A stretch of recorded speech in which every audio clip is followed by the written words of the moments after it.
Arrival on Roanoke. The sea sighed its final breath as the ships dropped anchor off the craggy, forested edge of Roanoke Island.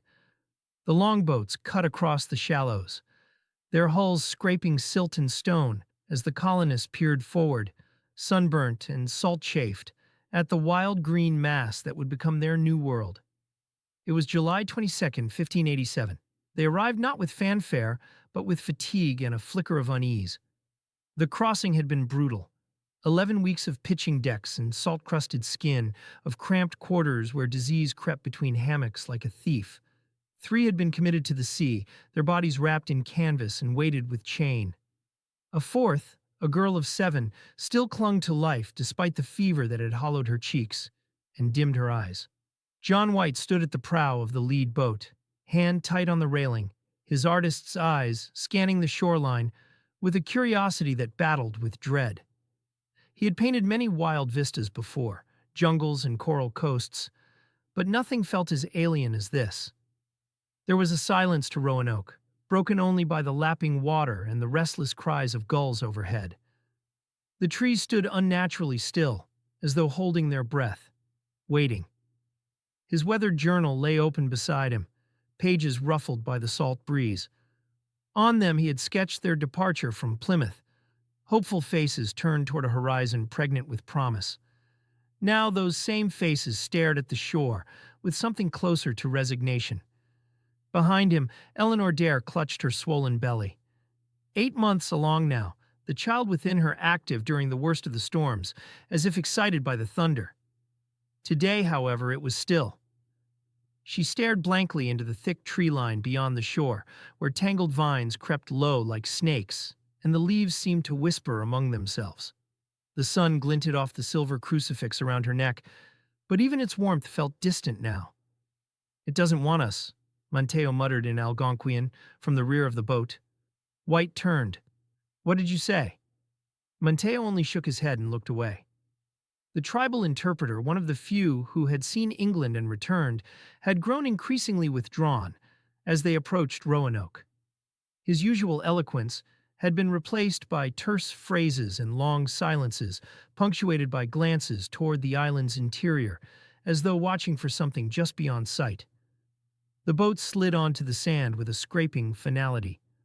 Colonists leapt ashore, legs unsteady from weeks at sea, and began the task of unloading crates, tools, gunpowder, seeds, iron pots, and ink-stained parchments. Laughter rang out briefly from a young boy who stumbled and landed in a dune. For a heartbeat, it felt like any other colonial venture. The illusion lasted no more than an hour.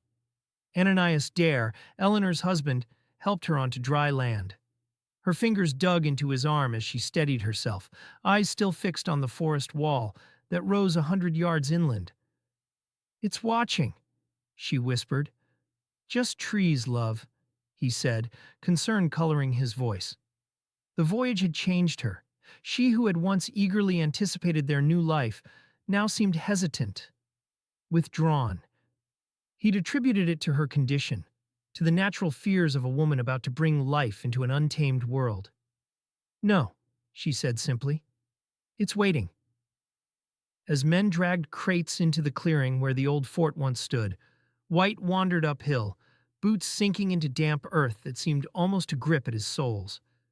The soil here had an odd quality, too rich, too black, as though saturated with more than mere water. It stained his boots with streaks that resembled fingers.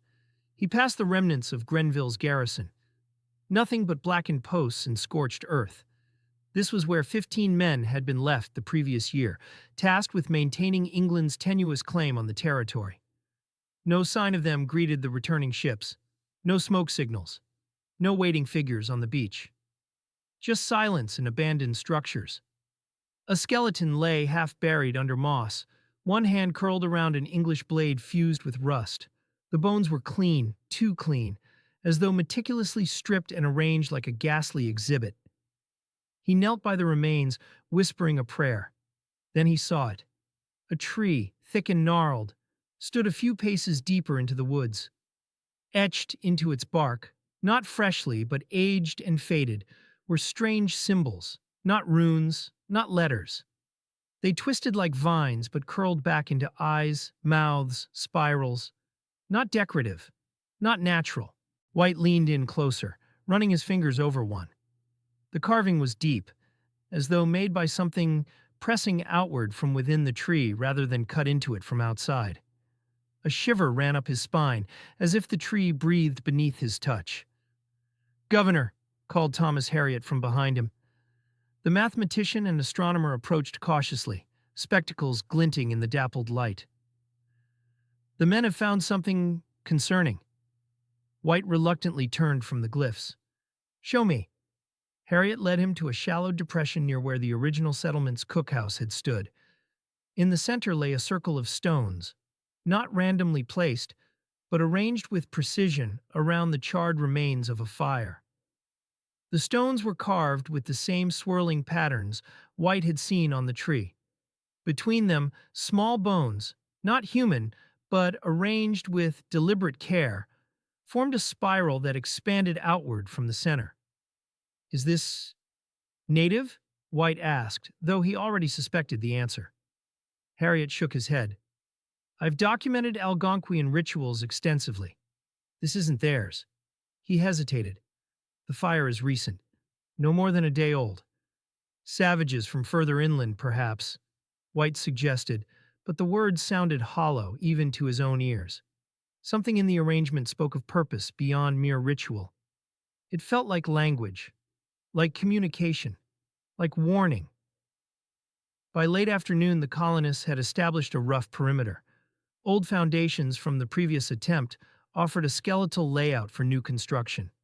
Some houses still stood, partially collapsed, strangled by roots and vines that had grown through their wooden ribs like invasive parasites.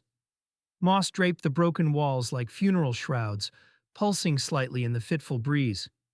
The air was thick with humidity and something else, something metallic on the tongue. The wind had a strange quality, not directionless, but curious, as if tasting them. Elizabeth Glane, the midwife who had tended Eleanor throughout the voyage, knelt by the remains of what had once been a garden. The soil seemed fertile enough, but when she dug her fingers into it, they emerged coated with a slick, oily substance that smelled faintly of iron. "Blood," she whispered, then quickly crossed herself. Nearby, Roger Pratt and his sons were attempting to reconstruct a dwelling using salvaged timbers. Each time they set a post, the ground seemed to resist, not with hardness, but with a peculiar yielding quality, as though they were driving stakes into flesh rather than earth. Governor White called for a meeting that evening around the central fire pit. The families gathered, faces shadowed, children huddled close to parents. The flames leapt unnaturally high despite the dampness of the wood, casting grotesque shadows that seemed to move independently of their sources. "There will be work," he began, voice steady despite the unease coiling in his gut. "But there will be reward, land, safety, a future for our children." He spoke of planting cycles, of fortifications, of the promised supply ships that would follow in the spring. He mentioned the 15 missing men only briefly, suggesting they had perhaps relocated to the mainland or joined with friendly tribes.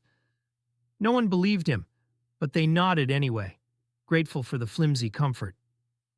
Eleanor's hand slipped to her belly as he spoke. She felt the faint kick within, the first movement in days, and wondered, not for the first time, if this child would ever know peace. The flames reflected in her eyes, dancing shapes that formed and reformed into faces, hundreds of them, all screaming silently. Mateo stepped forward when White finished. He had been silent throughout the gathering, watchful, his normally expressive face locked in a mask of restraint. "This island is not dead," he said simply. "It is not asleep.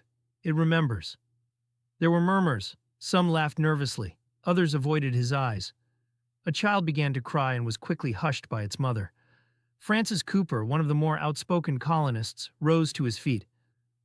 "What nonsense is this? Are we to be frightened by native superstition before we've even properly landed?" Mateo regarded him without emotion. "The trees have eyes here. The earth has teeth. My people do not stay on this island after dark." He gestured toward the setting sun. "Neither should you." But darkness was already falling, and the longboats were beached.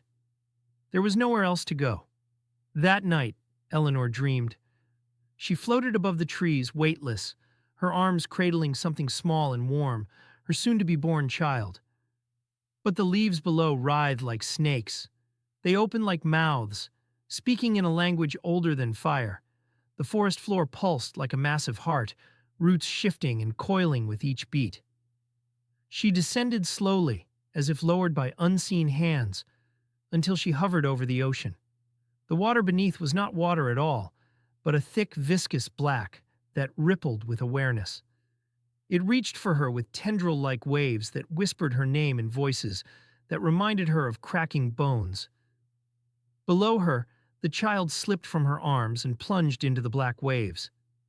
She screamed, reaching, fingers straining toward the tiny form as it sank. It didn't matter. The depths had already claimed it. 1,000 white faces stared up at her from beneath the surface, mouths agape, eyes wide and frozen. Some wore doublets. Some were naked. One had John White's face, his artist's fingers still clutching a brush that painted with darkness itself. The trees above bent inwards, forming an arch, whispering a single word, Croatoan. The sound resonated through her bones, vibrating in the hollow of her chest where her heart should be. But when she placed a hand there, she felt only emptiness. Something had replaced it, something that pulsed with a rhythm not her own. She awoke choking on her breath, sheets soaked through.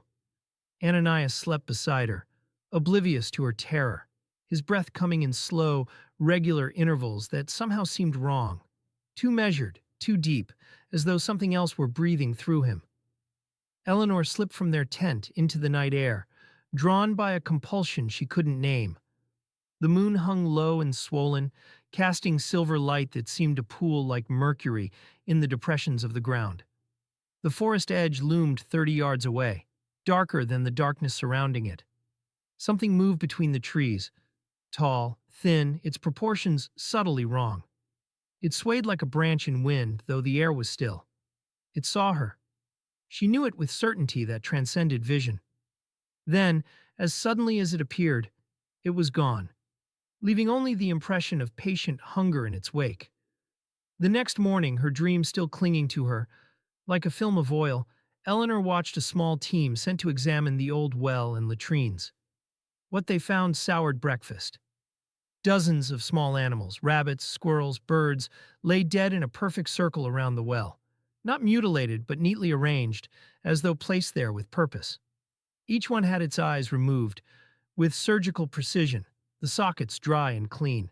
Thomas Harriot examined them with a disturbed fascination, his scholarly detachment wavering as he turned one of the rabbits over in his gloved hands. No tracks, no signs of disease, not even flies. "Wolves?" someone asked, voice tinged with desperate hope. "No wolf does this," Harriet replied, carefully returning the creature to its place in the circle. "No wolf arranges its kills. No wolf takes only eyes." "What then?" asked Roger Pratt, his face pale beneath his beard. Harriet didn't answer. He didn't need to. The question hung in the air like the metallic taste that still coated their tongues. Sharp, intrusive, impossible to ignore. John White made another note in his journal, his handwriting betraying a tremor that hadn't been there when they landed. He sketched the circle quickly, then shut the book as though afraid the page might absorb something of the wrongness before him. Later that day, a child ran screaming from the edge of the woods, his face bleached white with terror. George Howe, a boy of 9, claimed he saw a man with no face watching him from between the trees. When pressed, he described skin like bark and a mouth on the wrong side of the head. His mother clutched him to her breast, murmuring comforts neither of them believed. The other children huddled closer to the center of the settlement. After that, their games subdued, their laughter forced and quickly stifled. That evening, as the colonists settled around a newly built fire pit, Eleanor sat alone, her eyes drawn to the tree line where shadows deepened with the failing light. The pain in her lower back had intensified, a dull ache that radiated around to her swollen belly. The child within her shifted restlessly now, as though aware of something approaching. The sun slipped below the horizon like a wounded animal, trailing streamers of crimson that resembled claw marks across the sky. Fireflies blinked across the grass, their patterns too regular, too synchronized to be natural. The night breathed. "I dreamed of drowning," she whispered to herself, one hand on her belly, the other clutching her crucifix. But the water was warm, like blood, like welcome. From the forest edge, something watched her. She felt its gaze like a physical touch, probing, assessing, measuring the distance between them. She did not turn to look. She did not need to. It already knew her name. By the third day, something intangible had settled over the colony. The settlers worked quietly. Voices remained low. Even the children played without laughter. There was a weight in the air, an anticipation without name. John White awoke early and walked to the western edge of camp, drawn by a compulsion that had threaded itself through his dreams. The ground felt strange beneath his boots, softer, more yielding, like walking on flesh rather than soil. He tried not to think about it. There, at the border between cleared land and wilderness, he found Mateo drawing symbols into the dirt with a finger. The patterns matched those on the trees, on the stones, spirals and eyes and mouths, flowing together in a script that hurt the mind to follow. "What do they mean?" White asked, voice hushed in the pre-dawn stillness. Mateo didn't look up. Protection. From what? There was a long pause, filled only with the sound of Mateo's finger dragging through the damp earth, leaving furrows that seemed to glisten with more than just moisture. "From what you brought with you," Mateo said finally. "From what followed the ships." "We brought nothing but ourselves," White protested, though even as he spoke, doubt clouded his conviction. Mateo finally looked up, his dark eyes reflecting the first gray light of dawn. "That was enough. It has been waiting, hungry, patient." He gestured toward the clearing where the colonists slept. "You are not the first to come. You will not be the last to feed it." White felt a chill that had nothing to do with the morning breeze. In the center of the camp, Eleanor Dare found himself unable to light the morning fire.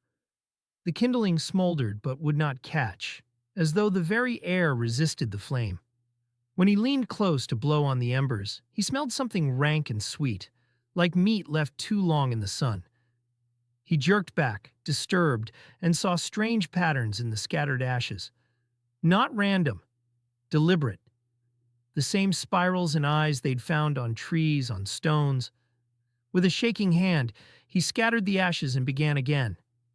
As the sun fell once more, Eleanor sat by the fire, her hands tracing the lines of her swollen belly. The child within had grown still again, as though waiting. John White approached and sat beside her, handing her a warm cup of nettle broth. "You seem quiet," he said, studying his daughter's face in the firelight. The shadows beneath her eyes had deepened, her skin too pale, too translucent. "There's something wrong with this place," she said without looking up. The broth steamed in the cool evening air, its surface reflecting the flames in patterns that seemed almost intentional. He nodded. "You've seen it too?" She glanced at him, surprised. "You believe me?" "I've walked these woods. There are markings, symbols in trees that aren't natural. And this feeling, like the ground is hollow beneath us." He hesitated, like something's listening. They sat in silence for a time, the fire crackling between them.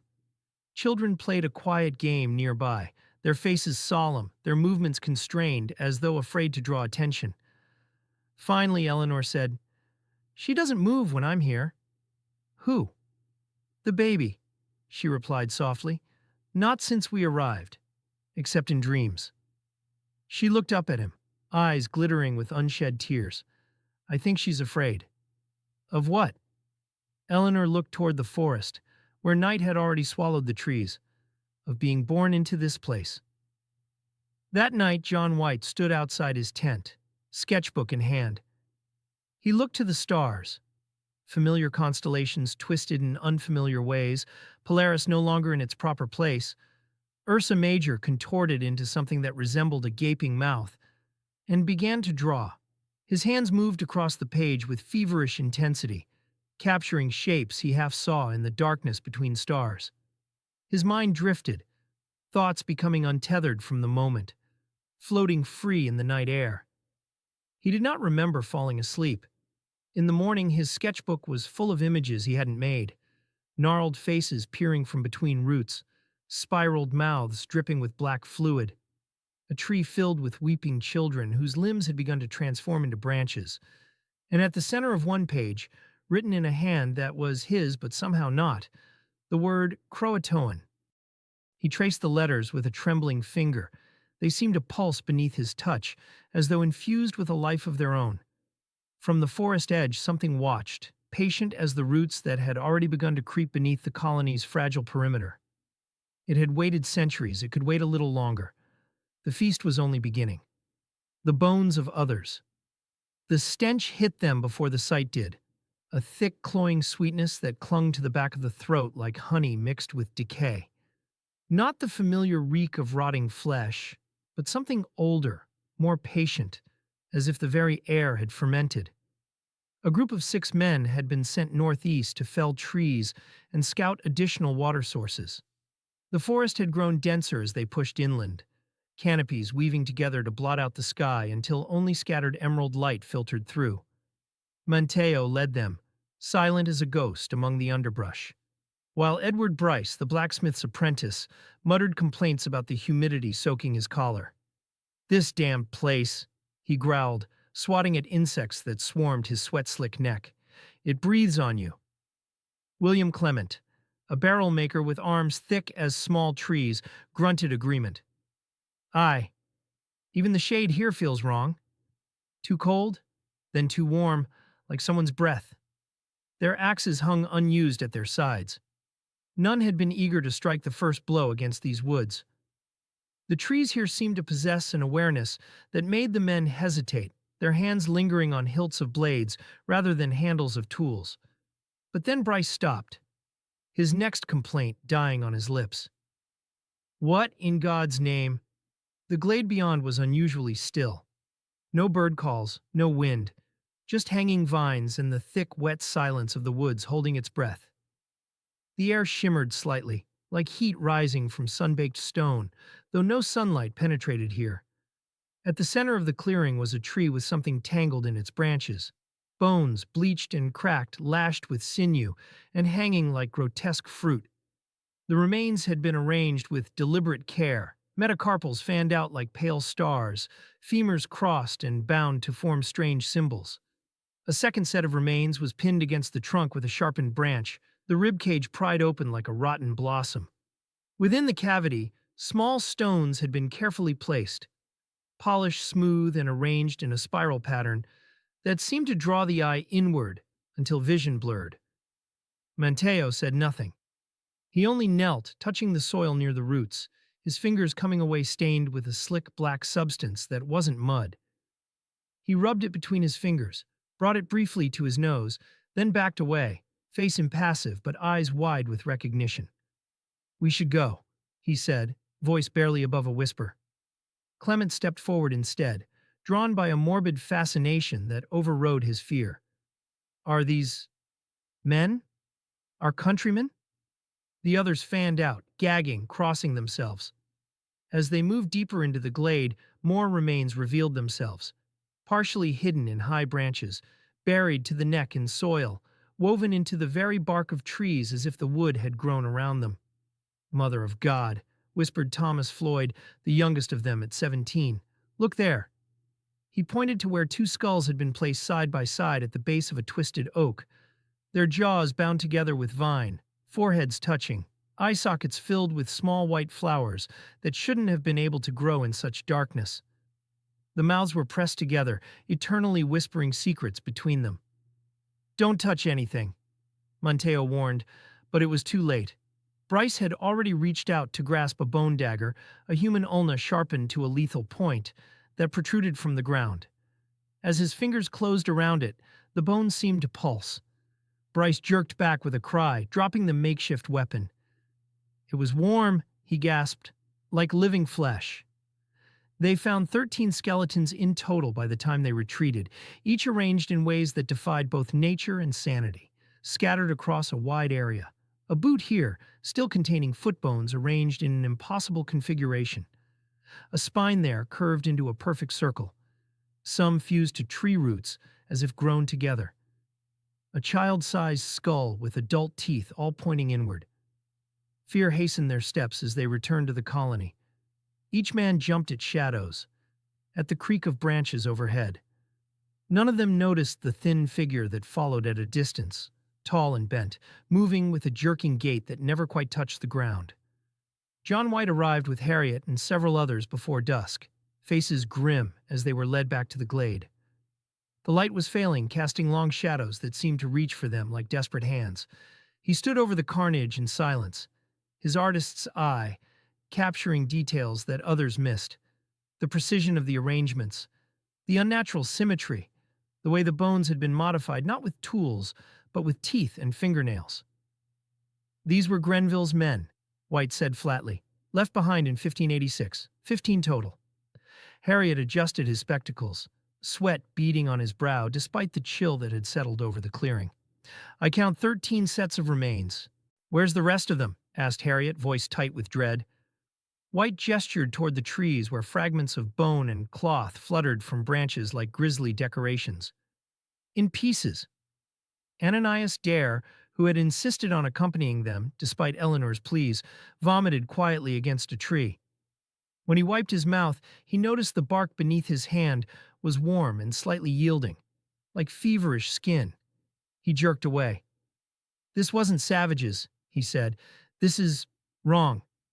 Harriet knelt beside one of the splayed rib cages, careful not to touch. The bones show no signs of animal teeth or claws. These were dismembered with precision. He pointed to the clean edges of a severed humerus. And look here, the marrow's been extracted, hollowed out. We should take them back, White said. Give them proper burial. Manteo, who had been silently observing from the perimeter, finally spoke. No, leave them. They are claimed. Claimed by whom? Demanded White. Not whom, Manteo replied. What? They ignored him. The bodies were gathered with as much reverence as the men could muster, wrapped in tarpaulin that quickly soaked through with a viscous fluid that wasn't blood. Too dark, too thick, smelling of wet earth and something else, something metallic and ancient. As they worked, the woods grew darker around them. Sounds emerged, not animal, not human. Soft, wet clicks and rustles just beyond sight. More than once, men swore they saw movement between trees, tall, thin shapes that bent at impossible angles. The journey back was tense and hurried, every man starting at shadows.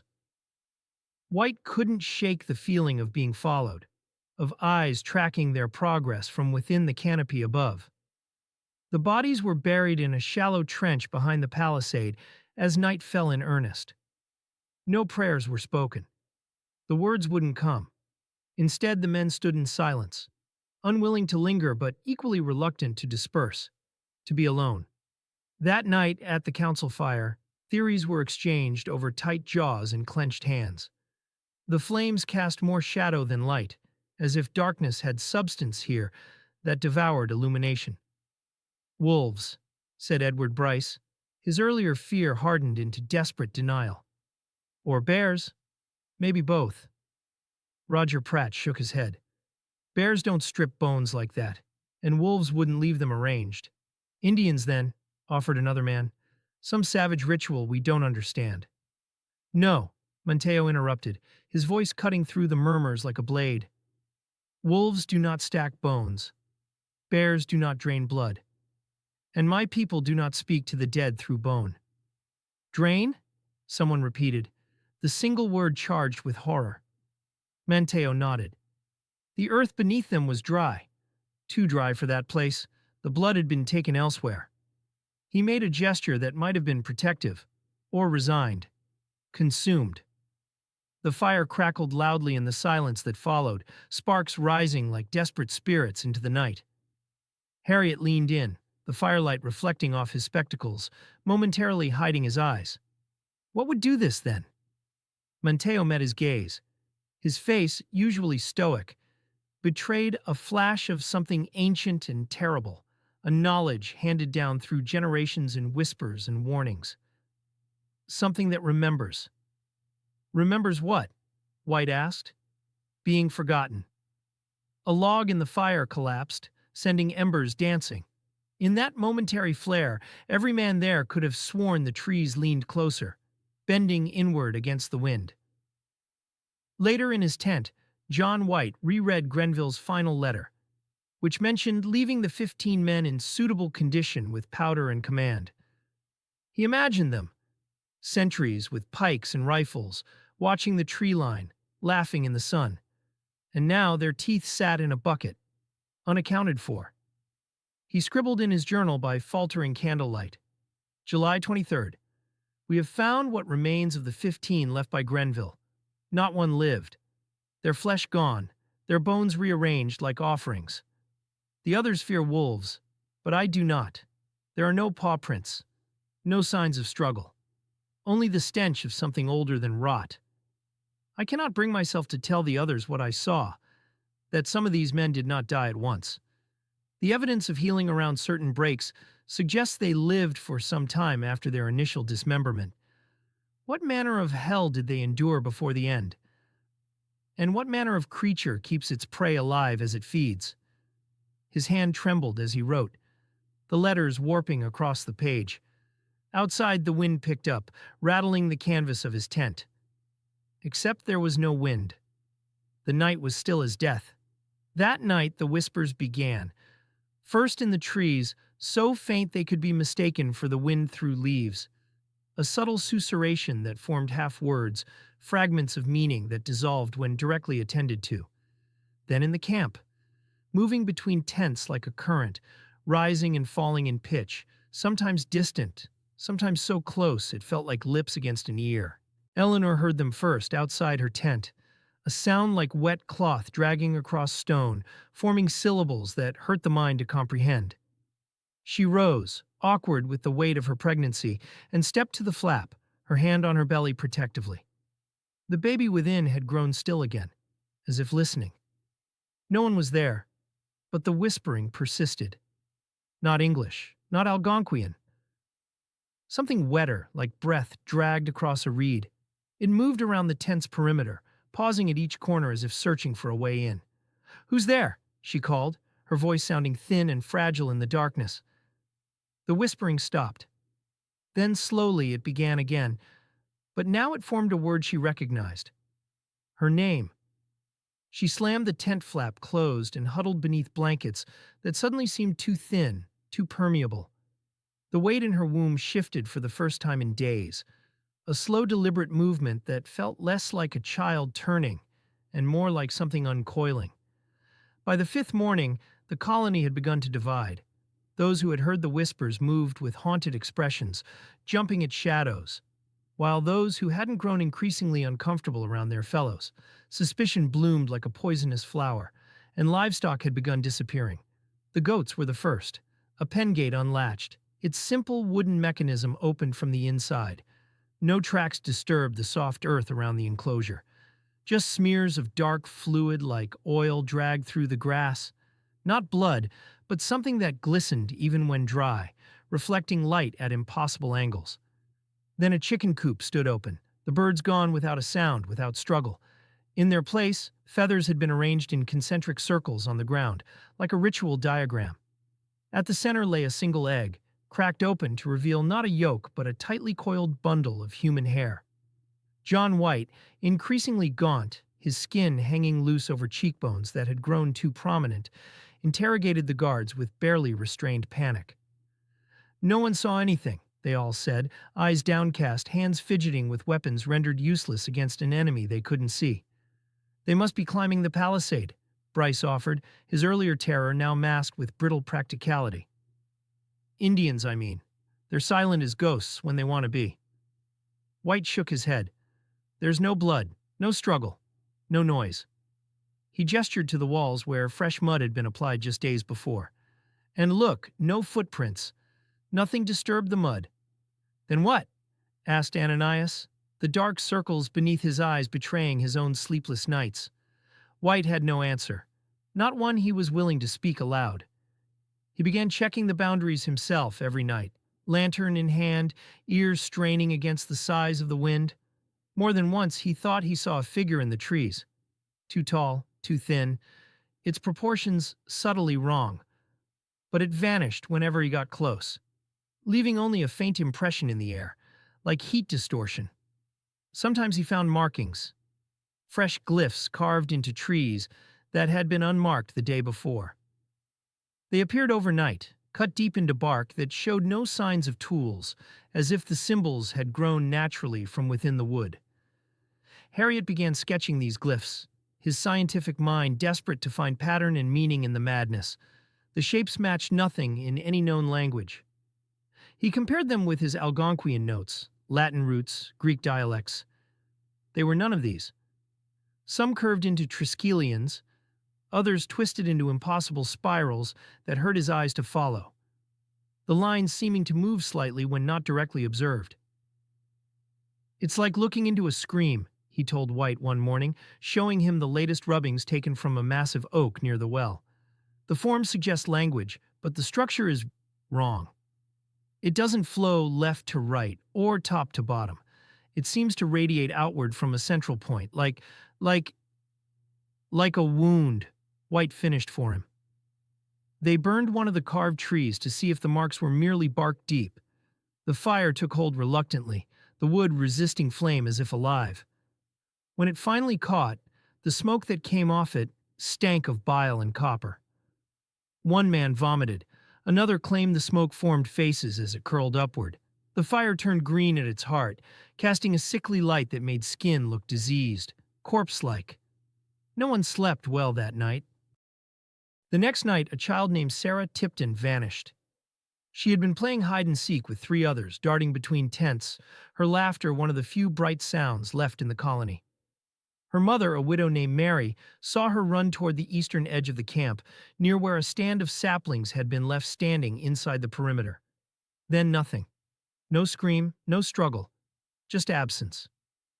Mary searched until midnight, her calls growing increasingly frantic as darkness swallowed the settlement. Others joined, carrying torches that cast more shadow than light, making the woods around them seem to writhe and pulse. At dawn, they found only her shawl, a small thing of blue wool that her grandmother had made in England. It hung high in the branches of a tree, far too high for a child to climb, fluttering like a flag in the morning breeze. A small handprint was pressed into the bark below it, but it was reversed, as if the hand had grown backward, pressing outward from within the tree itself. Mary Tipton collapsed, keening. The sound cut through the colony like a blade, a mother's grief laid bare. It was the most human noise any of them had heard in days. That night, something in the woods mimicked it perfectly. The anguished cry rising and falling with identical cadence, but layered with something else. A hint of pleasure beneath the pain. By now, even the most skeptical among them began avoiding the woods. Meals were taken in silence. Night watch rotations doubled, men standing shoulder to shoulder, clutching rifles that offered little comfort. The laughter that had once marked arrival was gone, replaced by the tight-lipped determination of those trying to deny their terror. John White no longer slept in his tent. He took to sleeping in a chair inside the half-built longhouse, rifle across his knees, journal at his side. His dreams, when exhaustion finally claimed him, were filled with trees that walked, with ground that breathed, with children whose skins sloughed off to reveal bark beneath. He wrote, "Something is watching. Something knows we are here." The colonists speak in whispers now. Some claim to see eyes in the trees, not set in faces but floating free, blinking from between leaves. The stars above seem wrong, unfamiliar in their order. Eleanor's face is pale and drawn. Her child has not stirred in days. I believe we are already forgotten by England. I believe this place was never meant for men. The ink flowed oddly as he wrote. Too thick, too dark, pooling in the curves of certain letters. When he looked closely, he could have sworn the liquid moved of its own accord, forming tiny, barely perceptible patterns before drying. Eleanor awoke one morning with dirt beneath her nails packed deep into the quick, staining the beds black. Soil clung to the hem of her nightdress, though she had no memory of leaving her bed. Ananias slept heavily beside her, his breathing too slow, too deep, almost as if drugged. There were scratches on her arms, thin and neat, as if traced by thorns. They formed no pattern she recognized, yet felt deliberate, like marks of ownership, and a word written on the inside of her tent flap, in charcoal.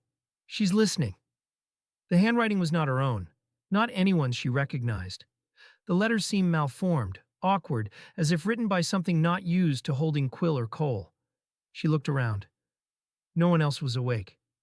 Then, from the woods, something knocked once on a tree trunk. Loud, deliberate, a pause. Then again. Knock, knock. She backed away from the flap, hands trembling, pulse thrumming in her ears. Outside, something moved behind the trees, fast and low, like it was crawling. The undergrowth parted without sound, without force, as if welcoming passage. And then, silence again. Complete. Absolute. Even the insects had stopped their drone. Inside her womb, the child turned slowly, deliberately, a sensation so alien that Eleanor had to bite back a scream. It felt as if the baby were trying to look outward, to see through her flesh toward the woods. On the seventh night, Harriet awoke to the sound of crunching. He sat up in bed, the noise registering first as confusion, then as alarm. It came from outside, a wet, rhythmic sound like teeth through gristle. He fumbled for his spectacles, then for his lantern. The flame cast jittery shadows as he stepped outside, the chill night air raising gooseflesh on his arms. The crunching continued, drawing him past the outer tents, heart thudding against his ribs. Each step felt wrong, as if he were fighting some inner voice that screamed for him to turn back, to hide beneath his blankets like a child fearing monsters. In the darkness near the perimeter, he found Edward Bryce standing shirtless despite the cold, his back to Harriet, shoulders working as he gnawed on something with slow, methodical motions. "Bryce?" Harriet called softly, afraid to startle him. The man didn't turn. He made a low humming sound, almost melodic, interspersed with wet smacking noises. Harriet crept closer, lantern held high. The light caught on Bryce's skin, which glistened oddly, as if coated with oil. Dark stains spread down his chest and arms. At his feet, something bulky lay half hidden in shadow. Then Harriet gasped. Bryce was chewing on a piece of raw meat, something gray and slick that pulsed slightly between his teeth. Beside him lay a half-devoured goat, its body splayed open from throat to groin. The eyes were gone, hollowed out with surgical precision. Its organs had been removed and arranged into a spiral pattern on the ground, still connected by glistening threads of membrane. Blood stained Bryce's chin, black in the lantern light. It dripped in steady rhythm, each drop soaking into soil that seemed to absorb it too eagerly, leaving no mark. Harriet raised his voice, fighting to keep panic from his tone. "Bryce!" The man turned slowly, movements fluid yet wrong, as if his limbs bent at additional joints. His eyes, once a deep brown, were glassy and reflective, mirroring Harriet's horrified face back at him. "She said I could have it," he whispered, voice rasping like leaves underfoot. "She said the flesh remembers what we forget." He smiled, teeth dark with blood. "Do you want a taste? It's still warm, still remembering." Harriet stumbled backward, nearly dropping the lantern. Who told you this?" Bryce's smile widened, stretching too far, the corners of his mouth extending beyond natural limits. "The one who waits beneath. The hunger in the roots." He took a step forward, hand extended, offering a glistening piece of offal. "She said you'd understand. You've been drawing her words." Harriet fled, his scholar's composure shattered. Behind him, Bryce resumed his meal, the wet sounds following Harriet all the way back to the camp. The next morning, Bryce was confined to a shed, bound with ropes that he made no effort to resist. He sat docile as they secured him, still humming that strange, atonal melody. Blood had dried in the creases of his skin, in the corners of his mouth. His eyes remained glassy, fixed on something beyond the walls. He babbled nonsense, interspersed with moments of chilling lucidity. He claimed a woman in the woods told him the goats belonged to her children. When asked her name, he screamed and tore at his own throat with his teeth, ripping a gash that should have killed him but merely seeped a fluid too dark, too thick to be human blood. "She has no name," he gasped between self-inflicted wounds. "Only hunger. Only memory." Manteo stood outside the shed, listening to Bryce's ravings with an expression that mingled resignation and ancient dread. He spoke to no one in particular, voice low enough that only White, standing nearby, could hear. "This is only the beginning," he said. "First the animals, then the weak-minded, then the children." He looked toward the forest, which seemed to have crept closer overnight, the spaces between trees darker, more impenetrable. "It feeds in order." "What does?" White asked, throat tight with fear he could no longer deny. Manteo didn't answer. He merely placed a hand on the earth, as if feeling for a pulse. Inside the shed, Bryce began chanting, a rhythmic, guttural sound that shouldn't have been possible from a human throat. It rose and fell like tide, like breath, like a heartbeat older than humanity. And above the camp, the trees swayed in windless silence, bending inward, listening, waiting. The first death, George Howe, was the sort of man who loved the quiet. Solitary, gentle, and more comfortable with animals than people. A widower of 3 years, he had volunteered for the colony to flee the ghosts of his past life in London.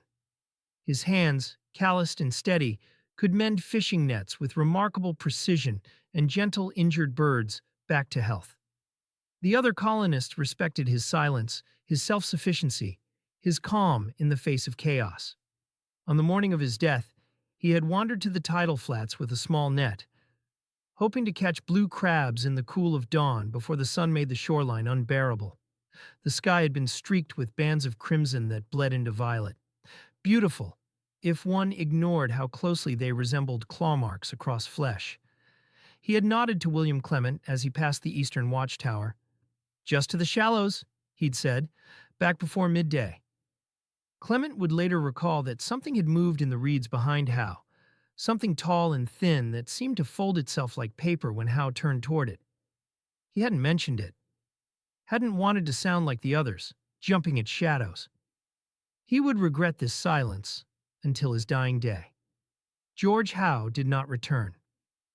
By noon, with no sign of him and his dinner pail still hanging from its peg, John White sent 2 men, Clement and Edward Stanton, to search the beach. They walked with muskets loaded, fingers never straying far from triggers, eyes scanning the dunes and marsh grass that undulated in the salt breeze. "There," Stanton said finally, pointing toward a dark shape near the edge of the salt marsh, half hidden by swaying cord grass. They approached cautiously, weapons raised. A flock of gulls scattered at their approach, reluctant to abandon their find. As the birds dispersed, clarity brought horror.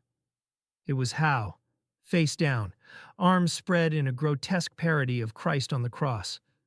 The sand beneath his body was blackened as though scorched by intense heat, yet his clothes remained unburnt. Small crabs scuttled from beneath him as they approached, their shells stained dark with what wasn't mud. Clement reached out with a trembling hand to check for life, though he already knew. When they rolled him over, Stanton dropped to his knees and retched, bile spattering the sand beside Howe's outstretched hand. "Mother of God," whispered Clement, stumbling backward. Howe's face had been flayed with surgical precision, the skin peeled from the bone in curling strips like apple peelings. His eyes had been removed from their sockets and replaced with smooth white stones that gleamed wetly in the midday sun. The stones were arranged so that they seemed to watch the sky rather than the direction from which death had come. But worse were the markings. Strange symbols carved into his chest and stomach formed a circular pattern, wounds too intricate, too intentional to be animal work. Each line was clean, the edges already dried despite the obvious freshness of the kills.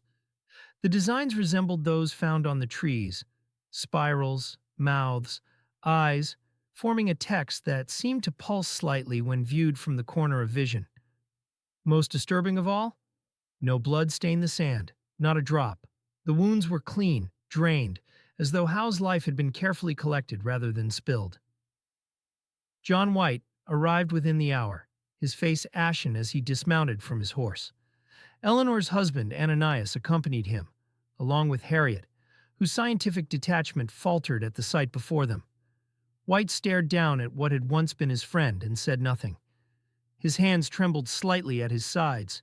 He had seen death before, had buried comrades on previous expeditions, had witnessed executions in London. But this wasn't death. This was desecration. Message. Purpose. "These markings," Harriet said, kneeling beside the body, careful not to touch. "They match the ones from the forest. And the ones on the trees near where we found Grenville's men." White nodded. "I recognized one." He pointed to a spiral design that terminated in what resembled an eye. "It was on the tree from the first day." Ananias paced nervously. "Indians? Some sort of warning?" Manteo had followed them at a distance. Now he stepped forward, his expression unreadable. "No," he said firmly, "my people do not unmake a man this way." "Then what?" demanded White.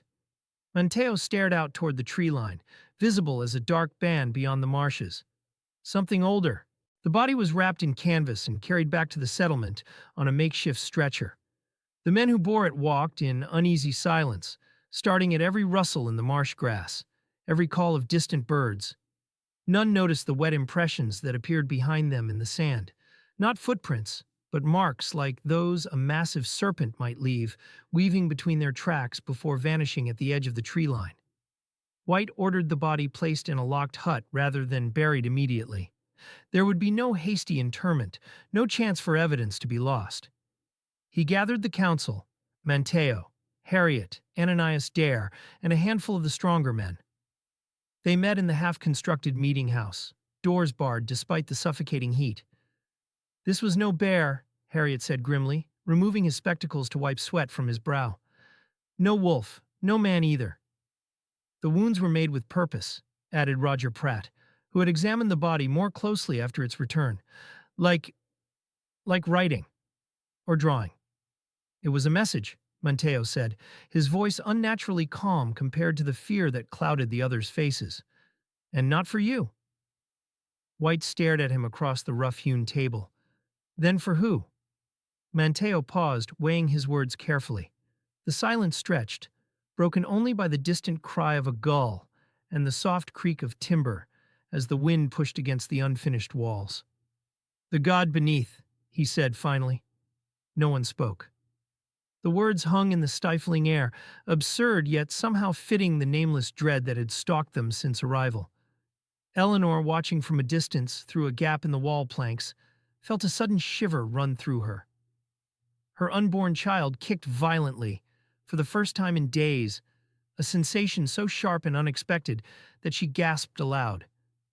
The men inside turned toward the sound, but she had already slipped away, one hand pressed to her belly, the other to her throat where the pendant hung, suddenly warm against her skin. As she retreated to her tent, she caught sight of Edward Bryce. He stood outside the shed where he was supposed to be confined, though the door remained locked. His eyes, once brown, now appeared almost black in the harsh sunlight, and his lips moved in silent communion with something no one else could see. When he noticed her watching, he smiled, a gesture that used too many teeth. That night, the settlement gathered around the main fire. Torches blazed at every corner of the camp, pushing back the darkness that seemed more absolute than natural. Children were kept close, dogs tethered beside tents rather than allowed to roam. The mood was somber, fearful, faces turned toward the flames rather than the woods that encircled them. Manteo sat by the fire, eyes distant, fixed on something beyond the visible. White had asked him to share what he knew, what his people knew, of the island's history. The others gathered closer, desperate for explanation, for context that might render the horror comprehensible. "There is a story my people pass from ear to ear, never written, never sung," Manteo began, his voice low but carrying clearly in the unnatural stillness. "Of the god who sleeps beneath the roots, the one who hears only blood. Before the Croatoan, before the Secatan, there were others, those who served it. They did not speak, only carved. Their faces were blank. Their children were buried alive to feed the breathless hunger below." The flames popped and hissed as if in response, sending spirals of sparks into the night sky. In the distance, something heavy moved through underbrush, not with the quick darting motion of deer, but with deliberate slowness. They built temples of bone and skin, Mateo continued. They danced until their feet wore down to stumps. They carved their flesh with its words. And when the moon turned the color of teeth, they would offer themselves to the great mouth in the earth. He looked up, his eyes reflecting twin blazes from the fire. We called it Kateth Norash. It means the hollow who waits. It does not want worship, only memory. The silence that followed was broken by Francis Cooper's derisive snort. Fairy tales, he said, though his voice lacked conviction. Pagan nonsense meant to frighten children. Mateo did not blink. George Howe walked into its breath. He was marked for the first feast. His gaze swept across the gathered colonists. There will be others. How do we stop it? Asked a woman's voice from the crowd. Mary Tipton, mother of the still missing child. You don't, Mateo said simply. You leave, or you feed it until it sleeps again. White stood abruptly. Enough. We didn't come across an ocean to flee at the first sign of danger. He surveyed the frightened faces around him. Tomorrow we strengthen the palisades, double the watch. No one goes alone outside the walls. But his words, once commanding, now rang hollow in the night air. In the faces around him, he saw not determination but doubt. In some, he saw something worse. Acceptance. That night, Eleanor woke to the sound of scratching. She sat up in the tent she shared with her husband and found her hands covered in charcoal dust. Her fingers ached as though she'd been gripping something tightly for hours. Her heart pounded painfully against her ribs. Ananias slept beside her, unnaturally still and silent. When she reached out to touch him, his skin felt cool, waxy. Ananias? She whispered, fear clawing up her throat. He didn't respond, didn't breathe. Then, just as panic threatened to overwhelm her, he inhaled deeply, a ragged gasp that sounded wrenched from someplace deep within. His eyes remained closed, but his lips moved, forming words she couldn't understand. In the morning light, the interior canvas of the tent was covered in crude symbols, spirals, teeth, eyes with pupils that seemed too vertical, a long, narrow glyph that resembled a mouth stretched in a scream. One symbol, drawn larger than the others near the center, appeared to be an infant curled within something that might have been a womb or a grave. Her husband stared, face pale as milk. Did you?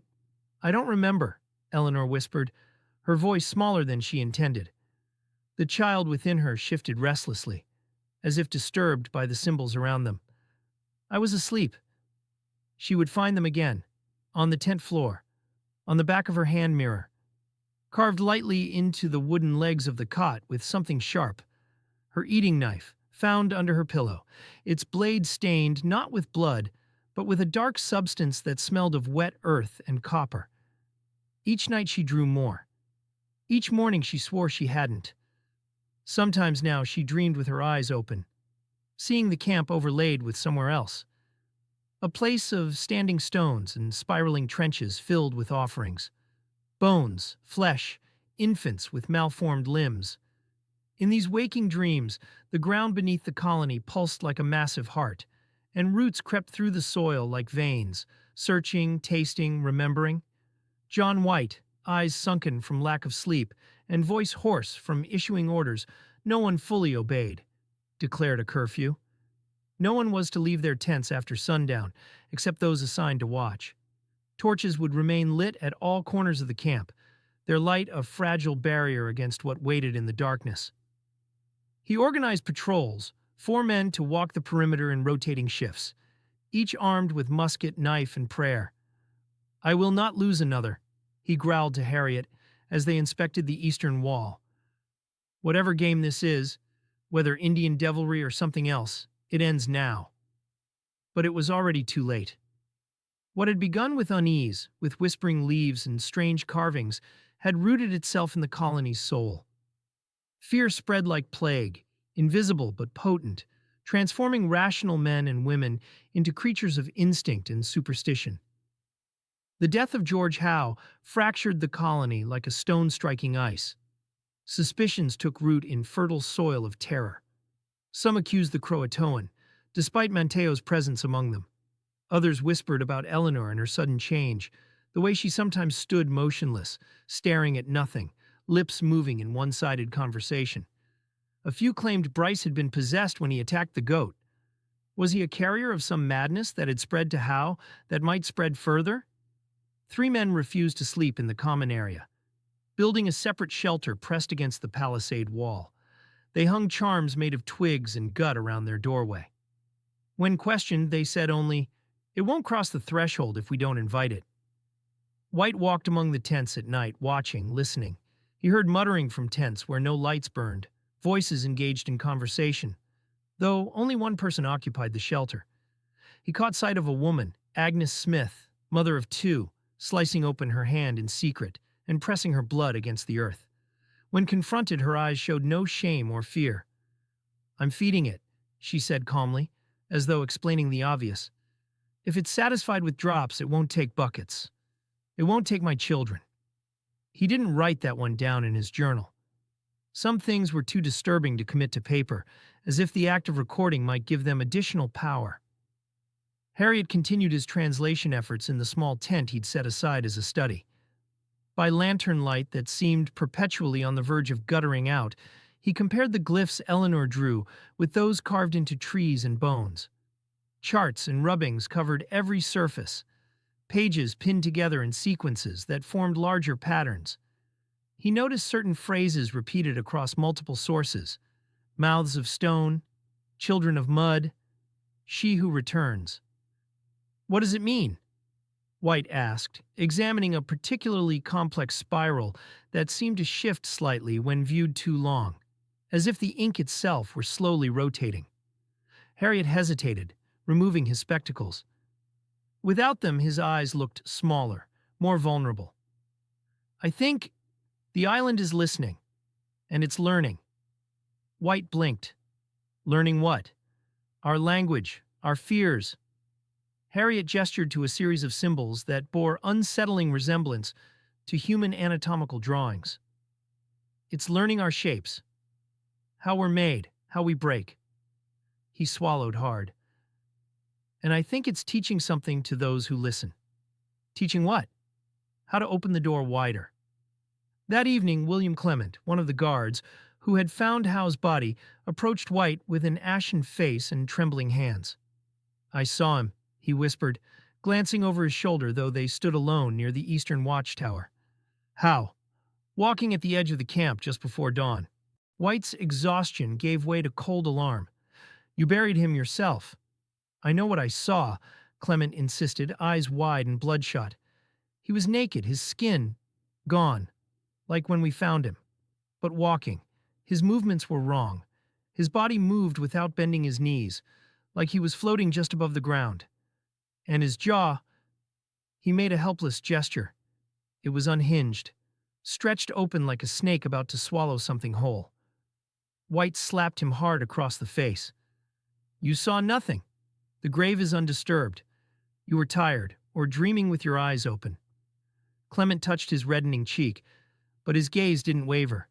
"Check the grave if you don't believe me. But I know what I saw, and I won't stand watch again." He quit his post the next day, taking only a knife and a small sack of provisions. 3 others begged to go with him. "The island is poisoned," one said. "Better to face savages than this." White couldn't stop them, not without revealing the depth of his own fears. They departed at dawn, heading west toward the mainland, 4 figures growing smaller against the morning mist. They were never seen again, but 3 nights later, someone claimed to hear their voices in the woods, singing hymns in perfect unison, though the melody was somehow wrong, notes bending in ways human throats shouldn't produce. That night, Eleanor dreamed again. She stood before a massive stone altar covered in writhing roots that moved with slow purpose, like fingers searching for something lost. The altar sat at the center of a clearing that pulsed with dim greenish light. A crowd of blank-faced children encircled her, all humming in unison. Not a human sound, but the vibration of insects, of things that lived in darkness. Her daughter, Virginia, though she hadn't been born yet, hadn't been named, lay atop the altar, eyes open and glowing faintly, her tiny chest rising and falling in time with the swaying of the trees. Each breath she took seemed to feed something below, something vast and patient. From the darkness behind her, something breathed. Hot, wet air brushed the back of her neck, carrying the scent of loam and copper. It said her name. Not Eleanor. Not Mother. It said Key. And she understood in the terrible clarity that dreams sometimes bring, that the child within her was not merely a child. It was a vessel, a doorway, a lock that could be turned, if the right hand held the key. She awoke with a scream trapped in her throat, hands clawing at her swollen belly as though to protect what lay within from her own knowledge.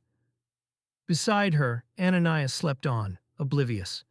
But when she touched his face, his skin felt wrong, too cool, too yielding, as if what lay beneath was no longer entirely bone. The next morning, as fog clung to the ground like spectral fingers, Francis Cooper, the skeptic who had dismissed Manteo's stories, ran through the camp, Bible clutched to his chest, eyes wild with panic.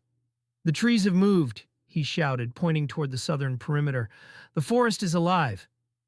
White might have dismissed this as another manifestation of the colony-wide hysteria, but too many others reported the same.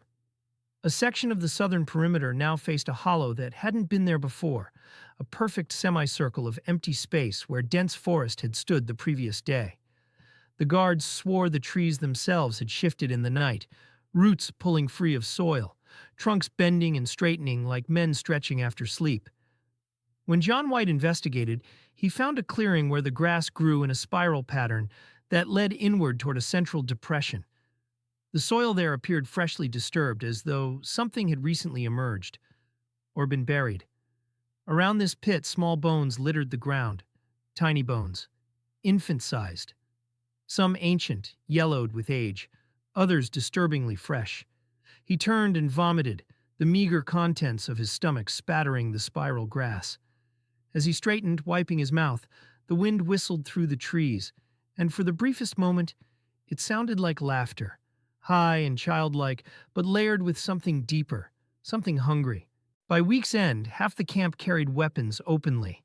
Not just the men assigned to patrol, but women clutching kitchen knives, children with sharpened sticks. Crosses fashioned from twigs bound with hair were nailed above doorways. Salt was sprinkled in circles around tents. No one trusted anyone else. Eleanor caught her neighbor, Joan White, no relation to the governor, whispering to a pile of rocks arranged in a pattern that resembled the symbols from the trees. A man was found trying to burn his own shadow with a candle, convinced it no longer matched his movements exactly. Someone carved a warning into the wooden gate leading to the central gathering area. "The god feeds on doubt. Don't let it in." But of course, it was already inside. Had been since the moment they dropped anchor. Perhaps since before the ships had even left England's shores. John White stood at the center of the colony as evening approached, watching the sun sink toward the tree line that now seemed to ripple slightly in the fading light, as though viewed through water. The shadows stretched longer than they should, reaching toward the settlement like grasping fingers. He was no longer sure who was more dangerous, the thing in the woods that hunted them, or the people around him, fracturing under pressure, turning toward older, darker beliefs as Christian faith faltered. And behind him, unseen, something long and thin crept across the sand, following the sound of breathing, of heartbeats, of fear. It left no prints, only a slight darkening of the soil as though the ground itself were bruising beneath its passage. It paused at the edge of the colony, tasting the air with senses that had no name. Then it smiled with a mouth that had never been human, stretching wide enough to swallow the last light of day. The feast had only just begun. Voices in the trees. They were playing near the eastern wall, 5 children chasing each other with sticks, laughing for the first time in days. The sun had broken through the clouds, briefly warming the earth, and for a moment It seemed the heavy darkness that had settled over the colony since George Howe's death had lifted. Their shrieks of delight carried across the settlement, drawing smiles from adults who had forgotten the sound of childish joy. Jane Mannering watched them from where she mended a torn shirt, grateful for the momentary respite.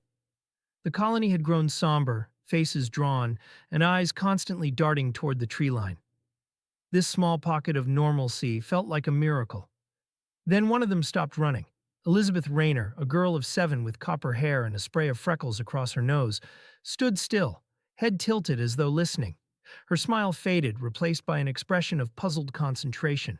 Her arms fell limply to her sides, the stick she'd been brandishing dropping from suddenly nerveless fingers. "Do you hear it?" she asked, voice barely audible. The others slowed, unsure, breathing hard from their game. "Hear what?" asked Timothy Cooper, the blacksmith's son. She pointed toward the forest edge, where massive oaks stood sentinel, their leaves unusually still despite the breeze that ruffled the children's hair.